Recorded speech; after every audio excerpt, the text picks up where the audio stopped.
রাত গভীর হলে দেশের বিভিন্ন প্রান্তের পরিত্যক্ত এই বিশাল প্রান্তরগুলোতে এক অদ্ভুত ভৌতিক নিস্তব্ধতা নেমে আসে। চাঁদের আলোয় চকচক করে রানওয়ের ফাটল ধরা পিচ ঢালা পথ, ফাটলের ভেতর দিয়ে গজিয়ে উঠেছে বুনো ঘাস আর আগাছা। টার্মিনাল ভবনগুলো যেন এক একটি ভুতুরে বাড়ি, যেখানে বছরের পর বছর ধরে মানুষের পদচিহ্ন পড়েনি। সেখানে কেবল শিয়ালের ডাক আর নিশাচর পাখির ডানা ঝাপটানোর শব্দ শোনা যায়। বগুড়া, ঠাকুরগাঁও, লালমনিরহাট, ঈশ্বরদী, কুমিল্লা, শমশেরনগর, খানজাহান আলী ও পটুয়াখালী, দেশের মানচিত্রে ছড়িয়ে থাকা এই 8টি বিমানবন্দর দীর্ঘকাল ধরে এভাবেই ঘুমিয়েছিল। এগুলো যেন এক একটি ঘুমন্ত দানব, যাদের শেকল পরিয়ে ফেলে রাখা হয়েছিল অবহেলা, রাজনৈতিক অদূরদর্শিতার অন্ধকার প্রকোষ্ঠে। কিন্তু আজ রাতের বাতাস একটু ভিন্ন। শেরেবাংলা নগরের প্রধানমন্ত্রীর কার্যালয়ের একটি সুরক্ষিত কক্ষ থেকে আজ এমন একটি ফাইল অনুমোদন করা হয়েছে, যা এই 8টি ঘুমন্ত দানবকে চিরতরে জাগিয়ে তুলতে যাচ্ছে। দীর্ঘদিনের নীরবতা ভেঙে পরিত্যক্ত রানওয়েগুলোতে আবারও শোনা যাবে জেট ইঞ্জিনের কান ফাটানো গর্জন, চাকা ঘর্ষণের স্ফুলিঙ্গ আর টার্মিনালের কোলাহলে ফিরে আসবে প্রাণ। এটা কি কেবল কয়েকটি বন্ধ বিমানবন্দর চালুর উদ্যোগ?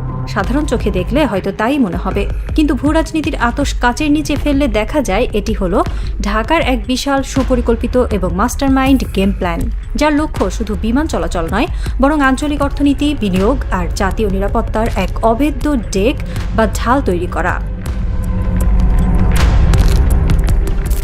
এই মহাপরিকল্পনাগুলোর কেন্দ্রবিন্দুতে রয়েছে একটি নাম, বগুড়া বিমানবন্দর। বাংলাদেশের ঠিক মাঝামাঝি উত্তরের প্রবেশদ্বার হিসেবে পরিচিত এই জেলাটি ভৌগোলিক এবং কৌশলগত দিক থেকে অত্যন্ত গুরুত্বপূর্ণ।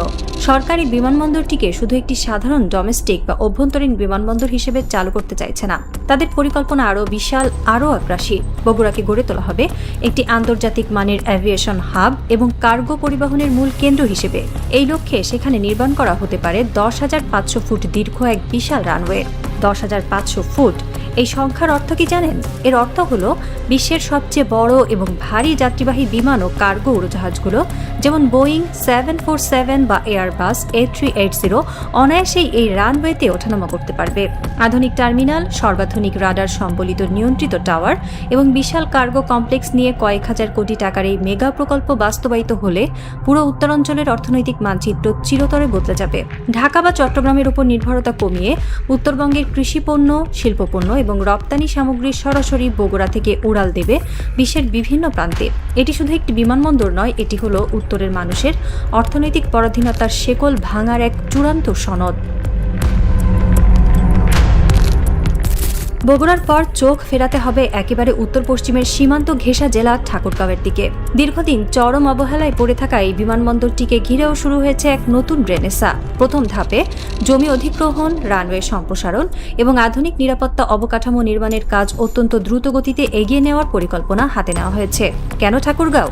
কারণ এই অঞ্চলটি ভারতের শিলিগুড়ি করিডোর বা চিকেন স্নেকের খুব কাছাকাছি অবস্থিত। ঠাকুরগাঁও বিমানবন্দর চালু হলে এই সীমান্ত অঞ্চলটি হয়ে উঠবে ভবিষ্যতের আঞ্চলিক বাণিজ্য ও যোগাযোগের এক বিশাল কেন্দ্র। ভারত, নেপাল এবং ভুটানের সঙ্গে ত্রিদেশীয় বাণিজ্যের ক্ষেত্রে ঠাকুরগাঁও হতে পারে বাংলাদেশের সবচেয়ে বড় লজিস্টিক হাব। নীতি নির্ধারকরা বুঝতে পেরেছেন, সীমান্ত মানে শুধু কাঁটাতার আর বিজিবির টহল নয়, সীমান্ত মানে হলো অর্থনীতির এক বিশাল ফ্রন্টিয়ার। আর সেই ফ্রন্টিয়ারকে সুরক্ষিত এবং সমৃদ্ধ করতে হলে সেখানে উড়োজাহাজের চাকায় স্পর্শ করানোটা অপরিহার্য। সরকারের এই মাস্টার প্ল্যান কেবল উত্তরবঙ্গে সীমাবদ্ধ নেই। এই 8টি বিমানবন্দরের তালিকাটি একটু নিবিড়ভাবে বিশ্লেষণ করলে একটি নিখুঁত জ্যামিতিক নকশা ফুটে ওঠে। লালমনিরহাট, দ্বিতীয় বিশ্বযুদ্ধের এই পরিত্যক্ত বিমান ঘাঁটিটি এমনিতেই ভারতের জন্য এক চরম আতঙ্কের নাম। চিকেন স্নেকের নাকের ডগায় অবস্থিত এই বিমানবন্দরে যদি কার্গো এবং যাত্রীবাহী বিমান ওঠানামা শুরু করে, তবে এই অঞ্চলের আকাশসীমায় বাংলাদেশের একছত্র আধিপত্য প্রতিষ্ঠিত হবে। ঈশ্বরদী, এই বিমানবন্দরটি চালুর পেছনের সবচেয়ে বড় কারণ হলো রূপপুর পারমাণবিক বিদ্যুৎ কেন্দ্র। দেশের সবচেয়ে স্পর্শকাতর এবং মেগা অর্থনৈতিক জোন এই রূপপুর। ঈশ্বরদী বিমানবন্দর চালু হলে দেশি বিদেশি বিশেষজ্ঞ, বিনিয়োগকারী এবং স্পর্শকাতর যন্ত্রাংশ খুব সহজেই আকাশপথে এখানে পৌঁছাতে পারবে। এটি রূপপুর কেন্দ্রিক অর্থনৈতিক কার্যক্রমে এক বিশাল গেম চেঞ্জার হতে যাচ্ছে। শমশেরনগর ও কুমিল্লা, সিলেটের শমশেরনগর এবং পূর্বাঞ্চলের কুমিল্লার বিমানবন্দর চালু হওয়ার মানে হল ভারতের ত্রিপুরা আর আসাম সীমান্তের খুব কাছাকাছি বাংলাদেশের নিজস্ব লজিস্টিক এবং এভিয়েশন সাপ্লাই চেইন তৈরি হওয়া। বিশেষ করে শ্রীমঙ্গলের চা শিল্প ও পর্যটনকে গ্লোবাল মার্কেটে যুক্ত করতে শমশেরনগর বড় ভূমিকা রাখবে। খান জাহান আলী ও পটুয়াখালী দক্ষিণাঞ্চলে মোংলা বন্দর এবং পায়রা সমুদ্র বন্দরের সাথে কানেক্টিভিটি বা সংযোগ বাড়ানোর জন্য এই দুটি বিমানবন্দর অপরিহার্য। ব্লু ইকোনমি বা সুনীল অর্থনীতিকে কাজে লাগাতে হলে দক্ষিণাঞ্চলের আকাশে উড়োজাহাজ ওড়াতেই হবে। বিশেষজ্ঞদের মতে একটি বিমানবন্দর শুধু উড়োজাহাজ ওঠানামার জায়গা নয়, একটি রানওয়ে যখন চালু হয় তার চারপাশে গড়ে ওঠে 5 স্টার হোটেল, পরিবহন ব্যবস্থা, পর্যটন কেন্দ্র, মেগা শপিং মল এবং অসংখ্য নতুন ব্যবসা প্রতিষ্ঠান। এই 8টি বিমানবন্দর চালু হলে দেশের লাখ লাখ তরুণের জন্য সৃষ্টি হবে এক বিশাল কর্মসংস্থানের বাজার। বছরের পর বছর ধরে বাংলাদেশের সবচেয়ে বড় অভিশাপ ছিল ঢাকা কেন্দ্রিক উন্নয়ন। সবকিছু ঢাকায়, ব্যবসা ঢাকায়, হাসপাতাল ঢাকায়, হেড অফিস ঢাকায়। এর ফলে ঢাকা শহর আজ একটি যানজটে অবরুদ্ধ, শ্বাসরুদ্ধকর কনক্রিটের ডাস্টবিনে পরিণত হয়েছে। মানুষ বাধ্য হয়ে ঢাকায় আসে। কিন্তু এই 8টি বিমানবন্দর চালু হওয়ার মানে হলো ঢাকার এই মনোপলি বা একচেটিয়া রাজত্বের পতন। যদি বগুড়া থেকে সরাসরি কার্গো ফ্লাইটে মালপত্র বিদেশে যায়, তবে কোনো ব্যবসায়ীকে আর যানজট ঠেলে ঢাকায় আসতে হবে না। যদি ঠাকুরগাঁও বা ঈশ্বরদীতে বড় বড় বিনিয়োগকারীরা সরাসরি প্লেনে করে এসে নামতে পারে, তবে ওই জেলাগুলোতেই গড়ে উঠবে নতুন শিল্প কারখানা। রাজধানী কেন্দ্রিক উন্নয়নের বদলে সারা দেশে জেগে উঠবে নতুন নতুন জেলা, নতুন নতুন সম্ভাবনা।